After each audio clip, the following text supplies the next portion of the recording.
آپ جو بھی کرنا چاہتے ہیں کر لیں، اپنی جتنا زور لگانا چاہتے ہیں زیادہ زیادہ آپ کیا کریں گے؟ ہمیں پھانسیوں پہ لٹکائیں گے نا، لٹکا دیں، کوئی ایشو نہیں ہے۔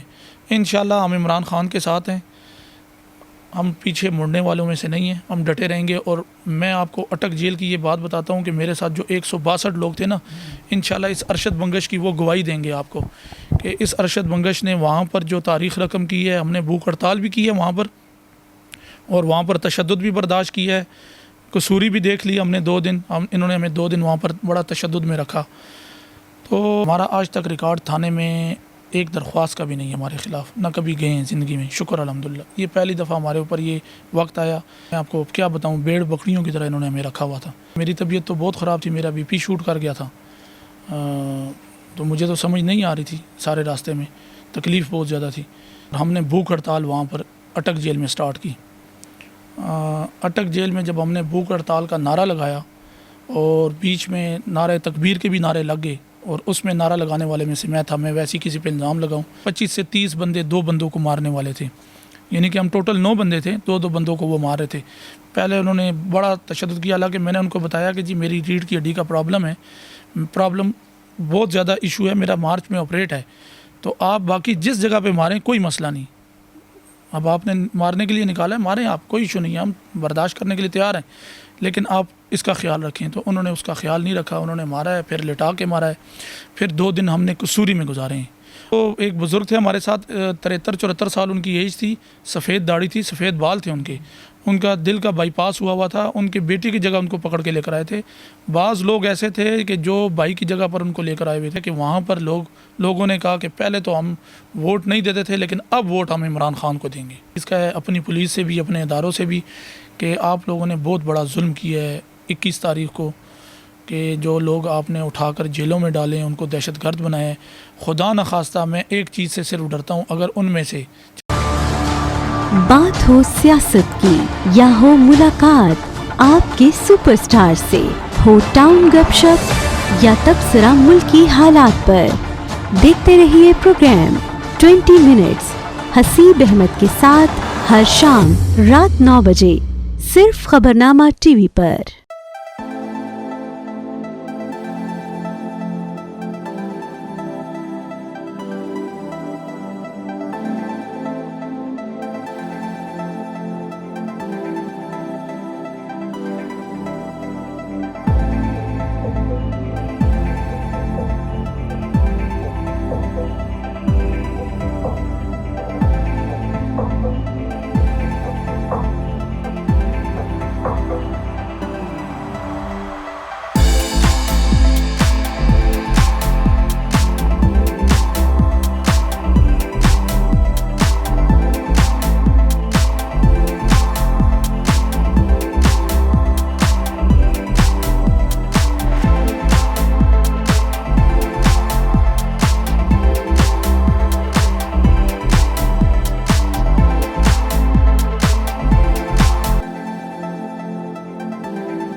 السلام علیکم ناظرین، خبرنامہ ٹی وی کے ساتھ میں ہوں آپ کا ہوسٹ حسیب احمد، اور welcome to the program 20 minutes. ناظرین، اس وقت موجود ہوں کرنگ ٹاؤن اسلام آباد میں۔ 18 تاریخ کو خان صاحب کی، جیسے کہ آپ کو پتہ ہے کہ پیشی تھی اسلام آباد جوڈیشل کمپلیکس کے اندر، وہ جیسی تاریخ ان کی اسلام آباد پولیس ایف سی اہلکاروں پر بڑی بھاری پڑی تھی، تو وہیں پہ ساتھ ہی پی ٹی آئی کے جتنے بھی رہنما تھے ان پہ بھی وہ تاریخ بڑی بھاری گزری ہے۔ 21 تاریخ کو بہت سے پی ٹی آئی کے کارکن اسلام آباد سے گرفتار ہو چکے تھے۔ اچانک سے پولیس نے دھاوا بولا، وداؤٹ وارنٹ آ کے گرفتاریاں شروع کر دی، اور گرفتار کر کے کسی کو اٹک لے گئے اور کسی کو اسلام آباد، کسی کو اڈیالہ جیل بھیج دیا۔ پولیس نے وہاں پہ تشدد کیا، کیا معاملات کیے۔ میرے ساتھ ارشد بنگش صاحب موجود ہیں، جو کہ ان نے 52 سے نائب پریزیڈنٹ بھی ہیں پی ٹی آئی کے ٹریڈرز کے، ان سے بات چیت کرتے ہیں۔ السلام علیکم۔ وعلیکم السلام جی۔ ارشد صاحب کیسے ہیں آپ؟ شکر الحمدللہ۔ اچھا، ویلکم بیک۔ آج آپ کا پہلا دن ہے، جیل سے رہا ہو کے آئے ہیں آپ، تو کیا محسوس کیسا کر رہے ہیں آپ؟ شکر الحمدللہ جی، پہلے سے زیادہ حوصلے ہمارے بلند ہیں۔ ایک تو ہمیں اس کیس میں بے گناہ انہوں نے اٹھایا ہوا تھا، اور دوسرا جب ہم وہاں پر رہے ہیں تو وہاں پر بھی ہم نے انشاءاللہ عمران خان کی، ہم ٹائیگرز ہیں، وہاں پر بھی ہم نے تاریخ رقم کی ہے۔ اٹک جیل میں ہمارے ساتھ 162 بندے تھے، تو اس میں شکر الحمدللہ ہم نے خان صاحب کا ادھر بھی سر بلند ہی رکھا ہے،